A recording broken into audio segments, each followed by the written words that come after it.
আলমারিতে তুলে রাখা বিয়ের গয়না এখনও নতুনের মতো জ্বলজ্বল করছে। ভাঁজ ভাঙেনি বিয়ের পোশাকের, এখনও চোখে মুখে লেগে আছে নববধূর ঘোর।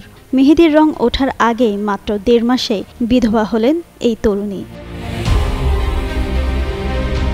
চট্টগ্রামের রাহাত্তাপুর এলাকার বাসিন্দা ওই তরুণী, বয়স মাত্র ২০।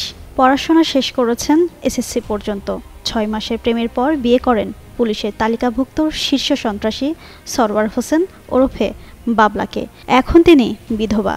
মাত্র বিয়ের ১.৫ মাসের মাথায় দু চোখে তার ভর করেছে শূন্যতা, বুক ভর্তি দীর্ঘশ্বাস, গুমড়ে ওঠা কান্নাই যেন সঙ্গী।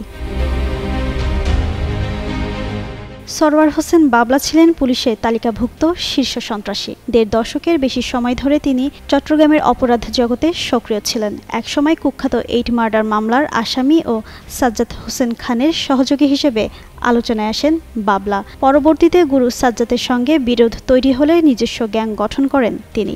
এরপর থেকেই সাজ্জাদ ও বাবলার মধ্যে চলতে থাকে বিরোধ। এর জেরে বেশ কয়েকবার বিরোধীরা তাকে হত্যার চেষ্টা করে।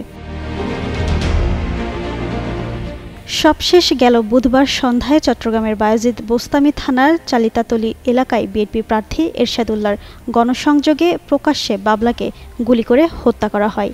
এ ঘটনায় গেল বৃহস্পতিবার শীর্ষ সন্ত্রাসী সাজ্জাদ আলী ওরফে বড় সাজ্জাদকে প্রধান আসামি এবং আরও ৭ জনের নাম উল্লেখসহ অজ্ঞাত ১৪ থেকে ১৫ জনকে আসামি করে মামলা করা হয়। জিনাত আরা ঋতু, যুগান্ত নিউজ।